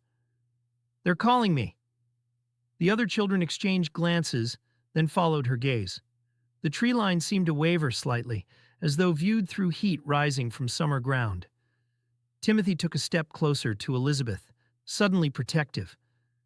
"I don't hear anything," he said, but uncertainty tinged his voice. Elizabeth's face changed then, her eyes widening, lips parting in what might have been wonder or fear. "They know my name," she whispered. "They say I belong with them." Jane Mannering was already moving, the mending forgotten as it slipped from her lap. She reached the children in 3 strides, placing herself between them and the forest. "Inside," she said firmly. "All of you, now." As she herded them toward the nearest house, she glanced back at the woods. For the briefest moment, she thought she saw something moving between the trunks. Tall, fluid, its proportions all wrong. Then it was gone, leaving only the impression of patient hunger in its wake. That night, Elizabeth told her mother about the voices. "They live in the trees," she whispered, eyes wide and reflecting the single candle that burned beside her pallet. "They have mouths in the leaves, and eyes in the bark." Mary Rayner, a widow since Plymouth, wept silently as she held her daughter close, rocking gently. Her tears fell unnoticed into Elizabeth's hair. "When they talk, it sounds like water over stones," the child continued, oddly calm. "They say the forest is where children are supposed to live, that mothers and fathers are just borrowing us." "Hush now," Mary said, her voice brittle with fear. "Those are dreams, nothing more." Elizabeth pulled back to look at her mother, head tilted in that same curious way she displayed earlier. "They aren't dreams," she said with unsettling certainty. "They're as real as you are." Her small hand reached up to touch Mary's wet cheek. Maybe more real. By the next day, 3 more children had reported hearing them. Jane Mannering's son claimed voices sang to him all night, promising secrets if he would only walk to the edge of the trees at midnight. The Cooper boy said he felt something brushing against his mind like fingers through his thoughts. And Sarah Chapman, barely 5, was found scratching strange markings into the side of her family's tent with a shard of stone. When questioned, their answers chilled the blood of every parent who heard them. "They know our names. They say they're our real parents. They want us to bring them a gift." When asked what kind of gift, Sarah Chapman had smiled with perfect innocence. "Blood," she'd said, "just a little. From someone who's never been to the woods." The council convened in hasty deliberation. Some argued for keeping all children confined within the central longhouse. Others suggested posting armed guards specifically to watch the youngest colonists. A few, voices low with shame, even proposed using the most affected children as bait to draw out whatever haunted the woods. "And what if we catch it?" Harriet had asked pointedly. "What then?" No one had an answer. John White summoned Mateo to the longhouse after the others had dispersed. Afternoon light filtered weakly through the half-finished roof, casting dappled shadows that shifted like living things across the dirt floor. His hands trembled slightly as he poured water into 2 wooden cups, spilling a few drops that seemed to sink into the ground with unnatural eagerness. "Children are hearing things," he said without preamble, pushing 1 cup toward Mateo. Mateo didn't drink, His dark eyes studied White with an intensity that made the governor uncomfortable, as though he were being measured against some ancient standard. "The forest is not yours to settle," he replied at last. White's patience, already frayed by too many sleepless nights and unanswerable questions, snapped. "I don't care for riddles. What is happening to our children? This land remembers those who walk on it, their steps, their breath, their thoughts." Manteo's voice remained level, but something flickered behind his eyes. Perhaps fear, perhaps resignation. "You stir its memory." "You're saying the island is alive?" White asked, incredulity fighting with a deeper, more primal part of him that recognized truth when he heard it, no matter how impossible. Manteo only looked at him, a silence that stretched until it became its own answer. "No," he said finally, "I say it is listening." Outside, a child laughed, a sound that should have been innocent but now carried undertones that made both men tense. "And now it is speaking back," Manteo added. That afternoon, young William Pratt vanished. He had been drawing with charcoal in the dirt beside his tent, sprawling lines of spirals and stick figures that seemed to dance across the ground, while his older brother Thomas cleaned a knife nearby. Their mother, Agnes, turned her back for no more than a few minutes to fetch water from the common barrel. When they called for him, he did not answer. Thomas was the first to notice the drawings. What had appeared to be random scribbles now formed a clear pattern from above, a map of the settlement with a single line leading from their tent to a specific point in the woods. And beside it, scratched with desperate intensity, the words, "They are waiting." The alarm spread through the colony like fire through dry brush. Men grabbed weapons. Women clutched children to their breasts. White organized search parties, groups of 4, each armed, each carrying torches despite the daylight. "Do not separate," he ordered them. "Do not enter the woods alone. Return before dark, no matter what." They combed the forest in ever-widening circles, calling William's name until their voices grew hoarse. Footprints led to the edge of the trees, then vanished as though the boy had been lifted from the ground. Dogs brought to track the scent whined and backed away, tails tucked between their legs. Thomas Pratt refused to return at sunset, fighting against the men who tried to lead him back. "He's still out there," he shouted, face streaked with tears and dirt. "I can hear him?" "Hear what?" White demanded. "Screaming," Thomas whispered, suddenly still, but not with his mouth. It wasn't until the next morning that someone found him. A hunter named Bennett, who had set out at first light to check snares, spotted something odd in a tree, about a quarter-mile beyond the settlement's edge, a glint of cloth high above the ground, where no cloth should be. The tree itself was unusual, massive, ancient, its bark darker than those around it, almost black in places. The branches twisted upward like supplicating arms, and the leaves seemed to absorb light rather than reflect it. When he climbed it, what he found was enough to bring him down in tears, legs buckling as he reached the ground. William's body was curled inside a hollow trunk, impossibly compacted, his bones folded like wet twigs into a space too small for even a child half his size. His head had turned fully around, chin resting on his back. His eyes were wide open, mouth agape, as if mid-scream. His tongue was missing, the cavity of his mouth dark and deeper than it should have been, as though it opened into something beyond his throat. Most disturbing of all was the position of his hands, not contorted in agony, but arranged in a delicate gesture of offering, palms upward, fingers curled slightly as if to hold something precious. Between them rested a small spiral made of his own tongue, dried and blackened like ancient leather. Carved above him, inside the tree, was a single word: home.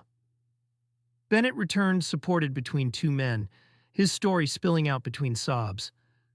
White led a larger party back to the site, including Roger Pratt, the boy's father. The tree stood exactly as described, looming over the surrounding forest, roots that emerged from the ground and dove back in like massive serpents. When they reached the hollow where William had been found, Roger fell to his knees, keening. The colony was thrown into chaos. Mothers clutched their children, refusing to let them out of sight, even to use the latrine. Fathers armed themselves with anything that could cut or pierce. 3 families began dismantling their tents, intent on leaving despite White's orders.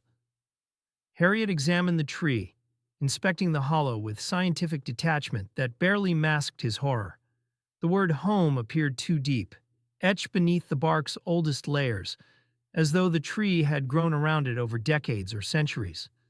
"These markings are old," he told White as they stood a short distance from the others. "Far older than our arrival. And look," he pointed to faint outlines barely visible beneath moss. "There are more words here. I believe this tree has held others before." More unsettling still was what Harriet didn't say, that the hollow seemed to have been waiting, perfectly sized for William's twisted form, as though the tree had grown specifically to receive him. John White ordered the corpse removed with as much dignity as possible and buried in the central garden, where the first crops were beginning to sprout. A cross was fashioned from split logs, though no one could remember if William had been baptized. As they lowered the small body into the earth, Mateo stood apart from the gathering, face impassive but eyes alert, watching the ground rather than the mourners. "You place him in the mouth of the land," he said when White approached him after the hasty service. "It will swallow the others." White's exhaustion had curdled into anger. "You speak in warnings but offer no help." "I have told you what must be done," Mateo replied. "You refuse to hear it." White ignored him, turning away to comfort Agnes Pratt, whose husband now sat staring at nothing, lips moving in silent conversation with the air. That night Eleanor had another dream. She stood at the foot of a massive stone tree, bark pale as bone, branches reaching toward a sky the color of bruised flesh. Dozens of children hung from its branches, gently swaying in the breeze, suspended by vines that grew from their navels. Their eyes tracked her movement as she approached. Their mouths were stitched shut with thin green tendrils that pulsed slightly, as though feeding something through the sealed lips. The earth beneath her bare feet felt wrong, too soft, yielding like flesh rather than soil. With each step the ground seemed to inhale, drawing her deeper. From beneath the roots something whispered, a deep gurgling language without shape or breath. It bubbled up through the earth like water from a spring, but thicker, darker. Eleanor opened her mouth to scream, and spoke it back. The words formed in her throat without conscious thought, drawn from somewhere deeper than memory. They tasted of metal and decay. And as she spoke, the children's stitches began to unravel, their previously sealed mouths opening wider, wider, impossibly wide. Her husband awoke to find her sitting bolt upright, muttering in a voice not her own. The words were guttural, wet, wrong, sounds no human throat should produce. Her eyes had rolled back, showing only whites. Her hands clawed at the sheets, tearing the fabric with unexpected strength. The child in her womb moved violently, visible ripples distorting her nightdress as something pushed against her flesh from within. He shook her. "Eleanor!" Her eyes snapped open, pupils so dilated that no iris showed. She gasped, then sobbed, clinging to him with desperate intensity. Her body trembled as though with fever. "I didn't mean to listen," she whispered, voice raw as though she'd been screaming for hours. "They're so loud now. They never stop. They want the child." "Who does?" Ananias asked, stroking her tangled hair. "The hungry ones," she replied, eyes darting toward the tent opening. "The ones beneath. They say she belongs to them, that all children do." Her hand moved protectively to her belly. "They say we're just vessels, temporary guardians until they're ready to return." "Return where?" he asked, though dread pooled in his stomach at the question. Eleanor's eyes met his, suddenly clear and terrified. "Home," she whispered. "Below." The following morning, Harriet approached White with fresh findings. The mathematician had barely slept in days, his scholarly detachment giving way to an almost manic intensity as he sought patterns in the madness engulfing them. "I've mapped the symbols," he said, spreading papers across the rough table in White's tent. "They're not just decoration. They follow a pattern, a progression, like a written chant or spell." building toward some climax. The papers showed careful copies of markings found throughout the settlement and surrounding woods, on trees, rocks, even scratched into the foundations of their buildings. Arranged in sequence, they seemed to flow together, forming a narrative that Harriet had begun to decipher. He showed White the rocks he'd found near the water's edge, moss-covered boulders half buried in sand, each bearing rows of glyphs carved in concentric rings, each circuit more elaborate than the last. The innermost symbols bore disturbing resemblance to human figures with limbs that branched like trees. "Their instructions," he said, voice hoarse with exhaustion. "A ritual, perhaps a summoning." "Of what?" White asked, though part of him didn't want the answer. Harriet looked pale, skin stretched tight over his skull, as though something were consuming him from within. "A return." He pointed to the final sequence, symbols that resembled a woman heavy with child, surrounded by smaller figures bending toward her. Above them all, a massive spiral that seemed to pull the eye inward, creating the unsettling illusion of depth on the flat page. "Something sleeps beneath the island," Harriet continued, words tumbling out as though he couldn't contain them. "Something old. The natives buried it or bound it generations ago. These markings, they're a map to wake it." His finger traced the pregnant figure. "And this is the key." White stared at him. "Eleanor?" Harriet nodded. "Her child. Or any child born here. The first new life is somehow significant." That evening, as the sun sank toward the tree line, which now seemed perceptibly closer than it had been at their arrival, Mateo stood before White and the council. His usual stoicism had given way to barely controlled urgency. "You must move," he said without preamble. "Leave the island. Now. Tonight." "We've built everything here," White protested, gesturing toward the half-constructed settlement that represented months of labor. "The soil. The wells." Mateo slammed a hand against the table with such force that a cup toppled, water spilling onto a map, where it formed a shape disturbingly like the spiral symbols. "You do not understand. The breath of the god is waking. It remembers its first children. It sees you as food." The assembled council members shifted uncomfortably. Francis Cooper scoffed, though his earlier skepticism had been replaced by a brittle bravado that fooled no one. "Do you mean to terrify the others?" Ananias asked, his loyalty to White warring with the evidence of his own experience. Eleanor's deterioration, the voices in the night, the unnatural stillness that fell over the settlement as darkness approached. "No," Mateo said grimly. "I mean to save who can be saved." He looked around the table, meeting each man's eyes in turn. "The island is hungry. It has been patient. But the child comes soon, and with it, the opening." "What child?" demanded Bennett. "What opening?" Mateo's gaze settled on Ananias. "You know of what I speak. Your wife hears them clearly now. The child she carries is a door." Ananias leapt to his feet. "You leave her out of this. These are superstitions, nothing more." But his protest rang hollow. They had all seen Eleanor's transformation. Her increasing silence, her distracted gaze, the symbols she drew unconsciously on any available surface. And they had seen how the strange events intensified as her pregnancy progressed. "There's another place," Mateo continued, ignoring the outburst. "Croatoan, my people's island. The soil is good, the water clean, and most importantly, the ground does not remember there. It does not hunger." White's authority was eroding with each passing day, each inexplicable horror. But still he hesitated, unwilling to admit defeat, to return to England a failure. "I cannot order an entire colony to abandon their homes on the basis of forest whispers and children's nightmares." Mateo's expression hardened. "Then their blood is on your hands." He turned to leave, then paused at the threshold. "When the trees begin to move, it will be too late." "The trees don't move," Cooper said with desperate conviction. "They already have," Mateo replied. "You simply haven't been watching closely enough." But no one moved. Not that night, nor the next. The colony clung to routine with desperate intensity, as though normalcy could be willed into existence through familiar motions. Gardens were tended, meals were prepared, children were instructed in letters and numbers, though they drew strange symbols in the margins of their slates. And that night, 6 more families claimed they heard the whispers, not outside in the rustling leaves or creaking branches, but inside their tents.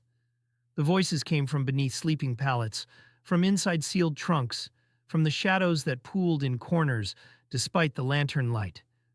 And always the same message: come home. In the darkness, Eleanor Dare sat awake, one hand on her swollen belly, the other gripping a small knife she'd taken from the cooking area. The child within her turned restlessly, pushing against her flesh as though seeking exit. Not yet, she whispered, though she wasn't certain if she addressed the baby or something else, something that pressed against the boundaries of the world, seeking entrance through the thinnest point between realms.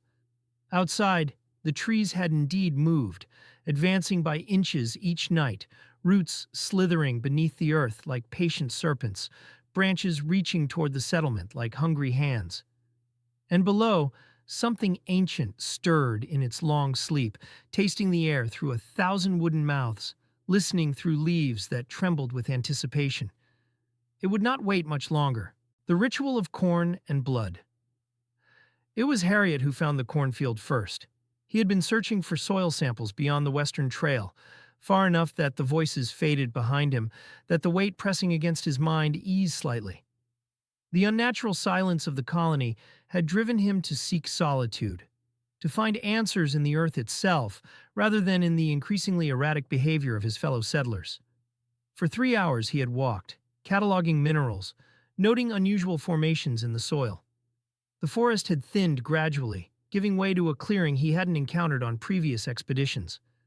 The sunlight seemed different here, not warmer but somehow older, as if filtered through ancient amber. That's when he noticed the stalks. They rose from the earth in tight, perfect rows, far more advanced than anything planted by the colonists. Golden tassels, ripe husks gleaming in the strange light. Too perfect, too orderly. No weeds disturbed their symmetry. No birds or insects moved among them. The corn stood unnaturally still, despite the breeze that stirred Harriet's hair, and something darker stained the ground at their base. He approached cautiously, scientific curiosity warring with instinctive dread. At first he assumed clay or iron-rich silt caused the discoloration. But when he knelt and touched it, the truth bloomed beneath his fingertips. Blood. Not dry, fresh, wet. It clung to his skin in thick rivulets, refusing to be wiped away. Then he saw the symbols. Dozens of them, drawn in swirls between the stalks, etched in a slurry of blood and mud. Some resembled the glyphs from Eleanor's sleep drawings. Others matched the spirals carved into the bark of the oldest trees. New forms appeared as well. Figures like children with limbs that branched into roots, mouths that opened downward into earth, rather than toward the sky. The patterns formed a pathway leading to the center of the field, where a crude altar waited. 3 flat stones arranged into a triangle, each topped with an item. A child's tooth, yellowed with age, but recently extracted. A clump of hair bound with sinew that Harriet recognized with horror as belonging to Eleanor Dare, and a strip of cloth soaked in something thick and black that pulsed slightly, as though still alive. Above the altar, the corn had been bent into a canopy, stalks twisted together to form a dome. Inside this natural chamber, the air felt different, heavier, charged with something that made Harriet's skin prickle and the hairs on his arms stand erect. He backed away slowly, fighting the urge to run. The wind through the corn sounded like breathing, not the random susurration of plants, but the measured inhale and exhale of something vast and patient. And beneath his feet, the blood-soaked earth seemed to pulse in time with it. By the time he returned with White and 2 others, Ananias Dare insisted on coming, armed with pistol and knife, and Roger Bennett carried a torch despite the daylight. The field had shifted. The altar was gone. The rows no longer aligned in perfect symmetry, now appearing as ordinary if overgrown corn. The symbols had vanished beneath trampled soil that showed no signs of the careful patterns Harriet had documented in his hasty field notes. But the blood was still there, congealing in the rising heat, its metallic scent drawing flies that hadn't been present earlier. "You're certain this is the place?" White asked, skepticism warring with concern as he surveyed the seemingly unremarkable field. "Yes," Harriet replied, voice tight. "The symbols were here. The altar. Everything." He pointed to his boots, still stained with the dark fluid. "The blood remains." Bennett knelt, examining the soil with a hunter's eye. "Too much for an animal," he muttered, "and spread too evenly, like it was poured." He looked up, face grim, or like the ground itself was bleeding. Matteo, who had followed them at a distance, stared at the field from its edge and did not enter. His normally stoic expression had given way to something that might have been fear, though he masked it quickly when White turned to him. "What is this?" White demanded, gesturing at the corn that now looked withered in patches, as though something had drained its vitality in the hours since Harriet's discovery. Matteo's voice was low, barely audible above the rustle of stalks. "A mouth." "Speak plainly," White snapped, patience fraying after weeks of riddles and horror. "The land feeds," Matteo replied, eyes never leaving the center of the field where the altar had stood. "It opens. It tastes. It remembers." He took a half-step back. "And you have awakened its appetite." Ananias gripped his pistol tighter. "Eleanor spoke of a field," he said, turning to White. "In her sleep, she described corn that moved without wind and blood that rose from the ground like springs." The four men exchanged glances, the implications settling over them like a shroud. Harriet moved deeper into the field, drawn by a scholar's need to understand, despite the fear that made his legs unsteady. Something caught his eye, a flash of white nestled between stalks. He pushed the corn aside and recoiled. A small skeleton lay curled in the soil, bones bleached with age, yet arranged with care. No larger than a 2-year-old child, its skull had been split neatly down the center, the halves placed on either side of the tiny ribcage. Between them, fresh corn had been planted, already sprouting from soil dark with old blood. "We should leave," Bennett urged. "Now." As they turned to go, the corn rustled behind them, a synchronized movement despite the still air, as though the entire field had exhaled in disappointment. That night, under torchlight in the central longhouse, Matteo told another story. The colonists gathered close, faces drawn with fear, yet unable to turn away from the knowledge they both dreaded and needed. "They call him Camora Teth in the deepest forests," Matteo began, his voice taking on a cadence that suggested ritual, words passed down through generations of reverent whispers. "He who speaks through roots, older than the rivers, older than the moon. He came before names, before words, before thought. He sees not with eyes, but through the things that grow, trees, vines, even crops." The fire popped and hissed, casting strange shadows across the wooden walls. Outside, the wind had died completely, as though the night itself were listening. "My people tell of the first settlers on this island, long before the Croatoan or Secotan walked these shores. They found the land fertile, the hunting plentiful. They built villages of bone and wood. Their children grew strong." Matteo's eyes reflected twin flames as he continued. "But they forgot to honor what slept beneath. When their crops flourished, they took credit. When game filled their snares, they praised their own skill." He leaned forward, voice dropping lower, forcing the colonists to lean in despite themselves. "When people forget him, he speaks through blood to remind them. First the dreams, then the whispers, then the taking of small things, animals, infants, the weak-minded, and finally, his gaze settled on the pregnant Eleanor who sat slightly apart from the others. The opening of the way." White clenched his jaw, fighting to maintain his authority in the face of growing terror. "That's what this is? A warning?" "No," Matteo replied. "An awakening." He looked at the gathered faces, at the doubt and fear warring in their expressions, and said nothing more. Some would hear, some would not. It had always been thus when Camora Teth stirred in his sleep. By now, tensions with the local tribes had reached a breaking point. The Croatoan, once tentatively allied through Matteo's influence, had abandoned their seasonal camps, and withdrawn deeper into the woods. No contact had been made in over a week. Smoke signals that once rose daily from their cooking fires had ceased entirely, as though they had vanished. Or worse, been vanished. The colonists' hunting parties reported finding tribal boundary markers torn down, replaced with the now familiar spiral glyphs carved into trees. Game trails ended abruptly at circles of mushrooms that hadn't been there days before. One hunter swore he saw figures moving between distant trees. Not natives, but something taller, thinner, with too many joints. An emissary, Francis Cooper, who had volunteered in a display of bravado, was sent to the Secatan village 3 days after the cornfield discovery. He returned 2 days later, alone and changed. His clothes were torn, body lacerated with dozens of shallow cuts that formed no pattern, yet seemed deliberate. Most disturbing was his silence. His eyes were wide with terror, mouth working soundlessly. When examined, they found his tongue had been split with a sharpened shell, the divided halves bound with sinew to form a Y shape. The wound was precise, surgical, nothing like the brutal mutilations of tribal warfare. He died 2 days later, not from his wounds, but from self-starvation.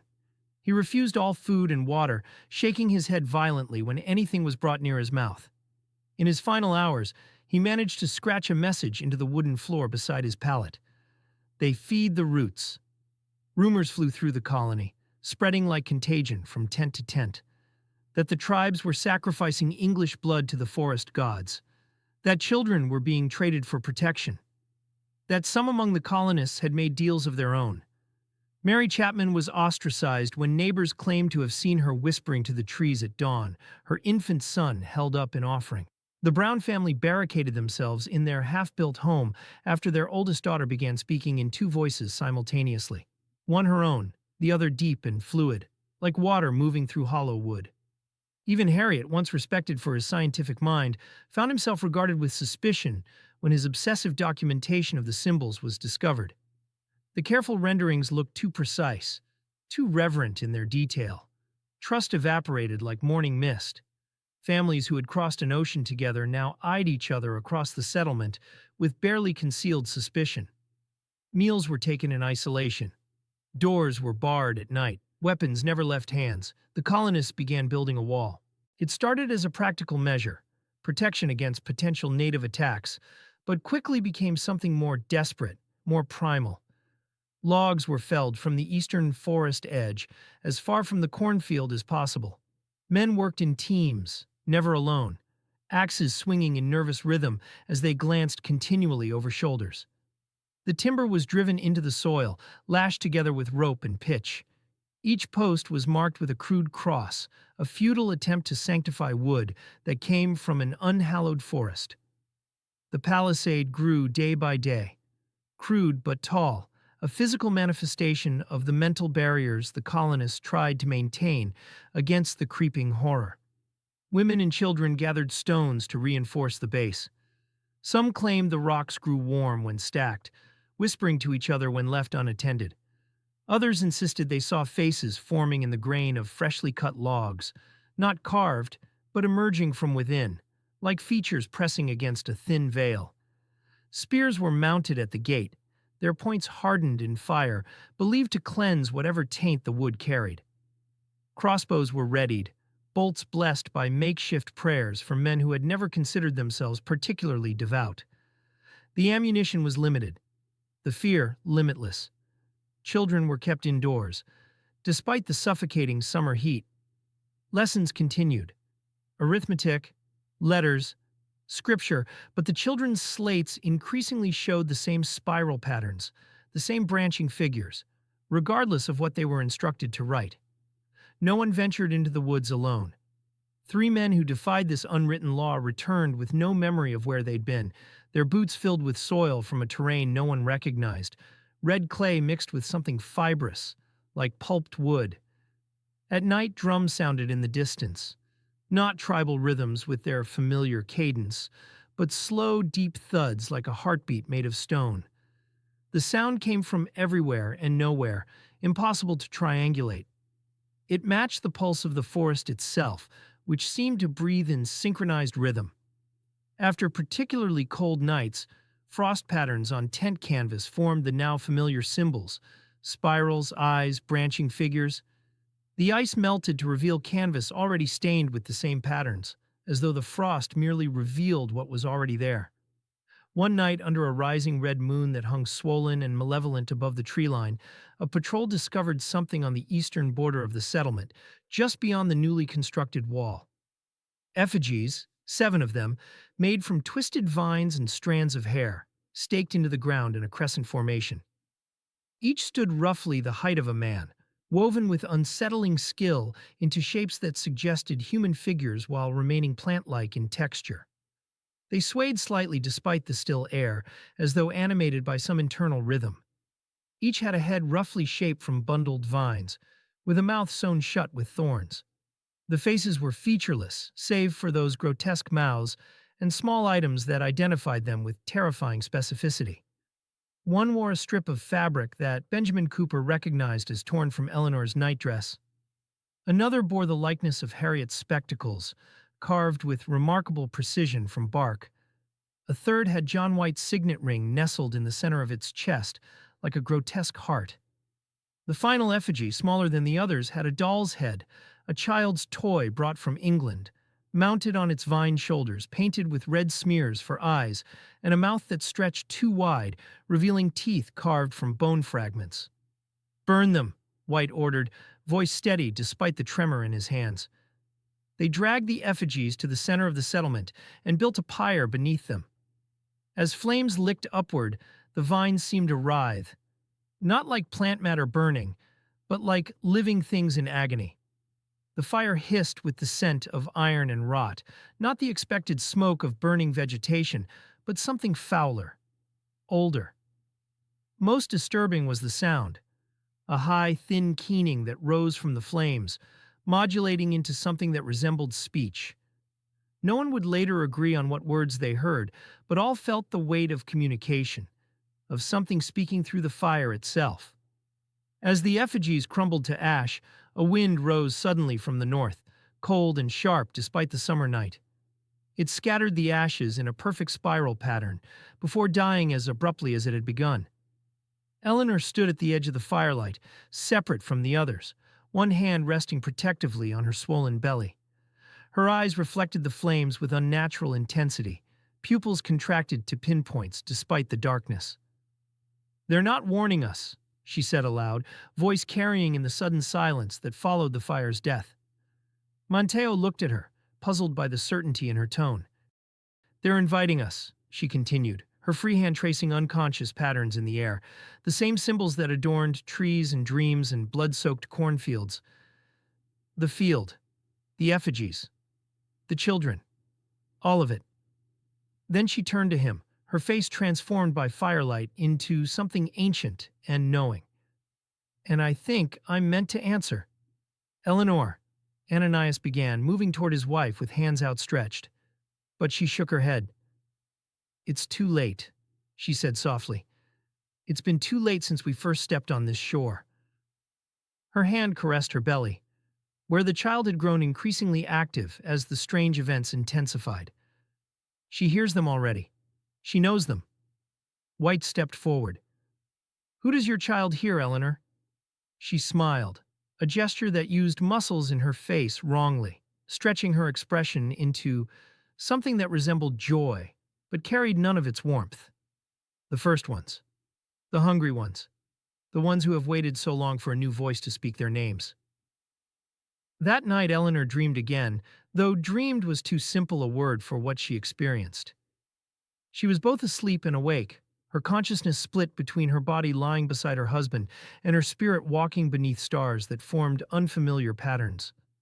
She moved through the forest with perfect confidence despite the darkness, feet finding paths invisible to human eyes. Trees bent away from her passage, their branches reaching toward her but never touching, like supplicants afraid to profane a sacred object. She came to the cornfield as she knew she would. The stalks parted for her as if afraid, creating a corridor that led to the center. The blood in the soil rose to meet her feet, warm and welcoming, yet left no stain. It recognized her. It had been waiting. At the center, the altar had returned, But now there was a man waiting beside it, tall, unnaturally so, his limbs too long and jointed in places human arms and legs should not bend. His skin resembled bark, cracked and ancient, face veiled in moss that shifted slightly with his breathing, revealing glimpses of features that were almost human but fundamentally wrong. Eyes set too wide, nose merely suggested rather than formed, mouth a horizontal gash that stretched from ear to ear. In his arms, he held a bundle wrapped in leaves and vines. Eleanor reached out, drawn by instinct older than reason. The bundle moved, tiny limbs pushing against the wrapping. A face appeared, her unborn daughter, somehow already born in this place between worlds. Perfect and complete. Virginia. The name came to her unbidden, though she and Ananias had decided on nothing. "You must teach her," the figure rasped, voice like stones grinding together beneath earth, "to open the root." He extended the child toward Eleanor, arms impossibly elongating across the space between them. The infant's eyes opened, not the clouded blue of newborns, but deep, aware brown that reflected knowledge no child should possess. "She remembers," the bark-skinned figure continued. "She has always remembered. She's the key that turns in both directions." Eleanor woke with soil in her mouth and corn silk twined between her fingers. Beside her, Ananias slept the heavy, unnatural sleep that had become common in the colony. Not rest, but something closer to suspension, as though part of him traveled elsewhere during darkness. She turned to the canvas wall of their tent and saw that while she slept, her hands had been busy. New symbols covered every surface, more complex, more intentional than her previous unconscious drawings. They told a story if one knew how to read it, of a child born at the conjunction of worlds, of a door opening, of something ancient rising through soil made fertile with blood and memory. At the center of the largest pattern was a single word, written not in English, but in something older, yet somehow perfectly comprehensible to her now. Return. The wall around the colony grew taller in the days that followed. Men worked with frantic energy, as though height and thickness could protect against what crept through dreams and whispers. Families pressed their sleeping pallets to the center of the settlement, clustering together like animals sensing a predator. White ordered torches kept burning day and night.